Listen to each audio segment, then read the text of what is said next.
The couple is currently moving to their newly purchased home in upstate New York for a fresh start. The strange thing about this property is that its price is extremely low as compared to other houses, and every year it keeps dropping. It's almost as if no one wants to buy it. When Kate sees the eerie-looking house, she has second thoughts about the move, but Matt assures her that they're going to do just fine. Kate is startled by a dead bird inside a cupboard in the kitchen. Meanwhile, on the first floor, Matt comes across a strange key-like object in a pile of junk. Kate pities the dead bird outside and wants to give it a proper burial, but after she puts it on the ground, she is startled by Matt dumping old furniture from above. Kate then proceeds to bury the bird, but when she turns back, she finds it missing, as if it somehow flew away. Later, as Matt is busy arranging the rooms, he comes across a strange hole in the wall. Curious, he peels off the old wallpaper from around it and notices a peculiar-looking cavity. Matt stares at it for a while and realizes that the patterns match the strange key he found earlier. He quickly fetches the key and places it on the cavity. Lo and behold, the wall is revealed to be a secret door, and it leads to a large hidden room. Taken aback, Matt calls his wife to check out the revelation, and so the two start exploring. But as soon as they set foot into the room, the lights around the house begin to flicker. As a result, they hold off on their plan to explore and instead call the power company. The next day, an employee from the power company arrives, and Matt escorts him to the basement, which shockingly has thousands and thousands of entangled wires. The sight is so strange that even the experienced electrician claims that he has never seen anything like it. He also tells Matt that there's nothing that can be done about the fluctuating electricity, as the wires are just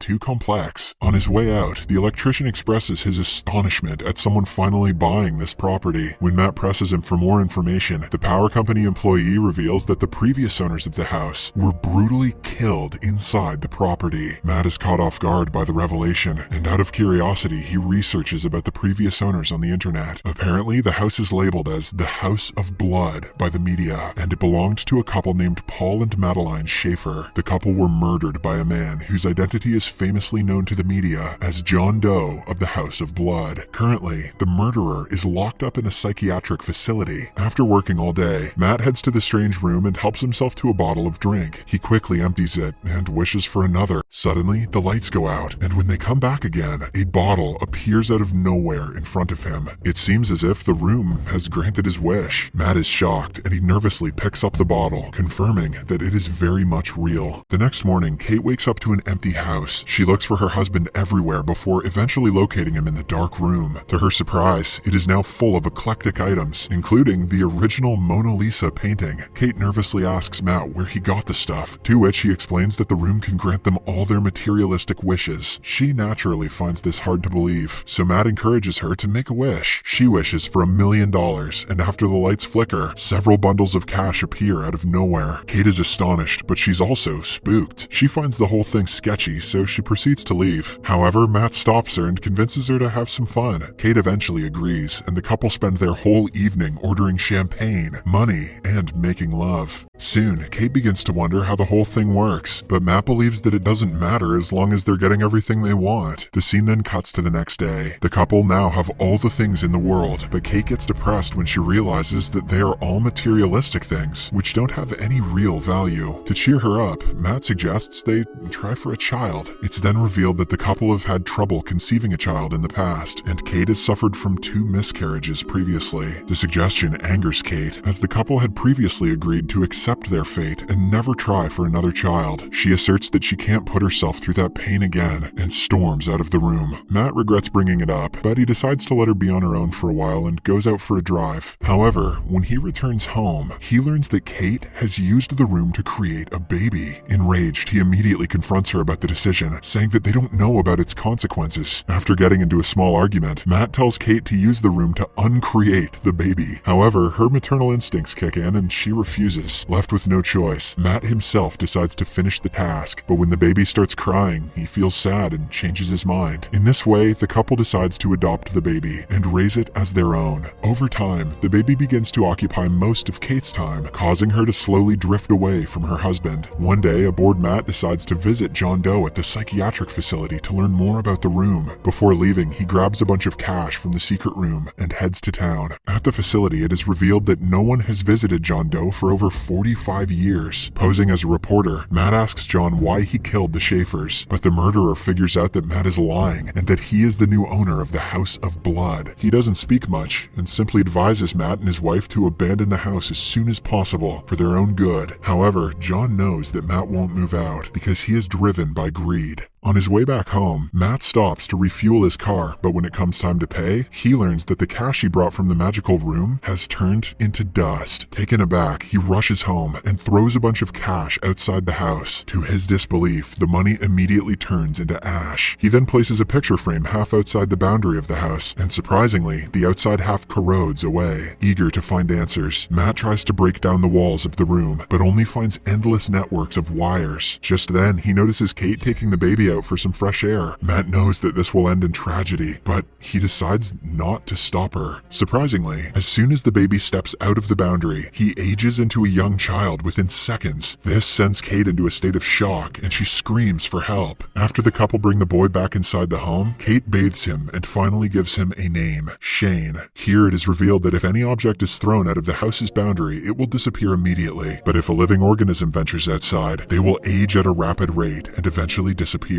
In the next scene, Kate puts the boy to sleep and confronts her husband about the room. Matt finally comes clean and tells her about the murder of the previous owners and John Doe. He also tells her how things disappear when they exit the house, meaning that Shane has to be kept confined for the rest of his life. Hearing this, Kate breaks down in tears. Several days pass by, and Kate starts to homeschool Shane. She also keeps him from venturing outside, telling him that he is sick and that there are germs outside. However, the boy quickly gets fed up with staying indoors and begins to take his frustrations out on his mother. Nevertheless, Kate loves him a lot, as if he is her own. Almost all of her time is spent looking after Shane, and expectedly, this begins to take a toll on her marriage. On the other hand, Matt develops an interest in shooting. It helps him forget about his depressing reality. Meanwhile, little Shane continues to try and sneak outside. As a result, Kate is forced to board up all the windows and doors, except for the front door. One day, she gets into an argument with Matt, and the little Shane overhears his father calling him a figment of imagination. Later that night, a curious Shane ventures into the secret room and learns about its magical powers. He then spends the whole night researching the place. The next day, the couple finds the boy inside the room. To their surprise, he has transformed the place into an outside space. Kate is amazed by her son's intelligence, but Matt gets upset and drags the boy outside the room and hides the key. Suddenly, the phone rings and Shane picks up the call. It's revealed that it's a call from John Doe. Matt quickly snatches the phone back from Shane and warns John against ever calling his house. However, the murderer mentions that he heard Shane's voice and asks who wished for the child. Matt admits that Kate created him and inquires if there is any way to stop a room-created object from turning to ash. In reply, John starts unraveling everything. He reveals that he too was a child created by the magic room, and for an object to escape the house unscathed, the person who created it must die. It turns out John's parents wanted him to live, so they sacrificed themselves, which allowed John to become a part of the real world. This means if Kate dies, Shane will be able to live outside the house. As Matt listens to everything in disbelief, Kate overhears the conversation from another phone. Devastated, she leaves the house and drives away in hopes of crashing her car. However, she can't bring herself to do it. While Kate is away, Shane pesters his dad with questions about the room. Annoyed, Matt tells him that he's not a real child and tries to drag him outside. But the boy breaks free and runs back to his room. Matt quickly realizes his mistake and apologizes to Shane for his bad behavior. Later, when Kate returns home, she finds the two of them sleeping next to each other. Matt follows her to the kitchen and reconciles with her. Soon the two have coitus, and unbeknownst to them, Shane watches it all go down. Next morning, the creepy kid steals the keys from Kate's pocket and ventures outside the house. When the couple wake up, they learn that Shane stepped outside and aged himself into a man. However, Shane still has the mind of a child. He is furious with Kate for lying to him about the germs and points a gun at them. However, Matt manages to tackle him down, knocking Kate out in the process. Later, she wakes up with Matt by her side with a sad face. He informs her that during their tussle, Shane got shot and passed away. He also mentions that he took their son's body outside, after which it immediately vanished. Distraught, Kate rushes outside to find her son, but to no avail. Following this, we are shown the real Matt, gaining consciousness in an empty house. He looks for Kate but fails to locate her. He then notices the lights outside the hidden room flickering. Realizing that someone is using the room, Matt tries to enter, but learns that it is locked locked from inside. Therefore, he tears a large hole in the wall and gains access into the room. The room is still a fantasy world created by the psychotic Shane. Matt walks through the woods and soon comes across an exact replica of his house. It turns out after knocking Matt out, Shane shapeshifted into Matt and took Kate to the cloned home. There, he forces himself on a grieving Kate, but fortunately, she realizes that it is Shane pretending to be her husband and runs to another room. Shortly after, the real Matt eventually arrives and Kate comes out of hiding. However, the other Matt also arrives and confuses her. As Kate is caught in a dilemma between the two, the real Matt calls her by her childhood name. This helps her identify the imposter, who she promptly pushes down the stairs. The impact reverts Shane to his true form. Meanwhile, Matt and Kate try to run, but the room begins to malfunction and the house turns into a puzzle. Shane eventually gains consciousness and catches up to the couple. He stabs Matt to death, much to Kate's horror. She breaks into tears and Shane tries to comfort her, but just then he notices the real couple outside, making their way to the exit of the room. It turns out the couple cloned themselves to distract the psychopath. Shane follows them to the real world and lunges at Matt in anger, but he falls right into their trap. Matt grasps him and forces him out of the door, and Kate quickly locks it from inside. Shane quickly ages, turning into a duplicate of John Doe. He cries and begs her to let him back inside, but she stands her ground, and in a matter of seconds, Shane dies and turns into a pile of ash. With this, the couple finally gets rid of their tormentor. Matt and Kate have left the home for good and are living in a motel. The movie ends as Kate looks at a positive pregnancy test in horror, unsure if the child belongs to Matt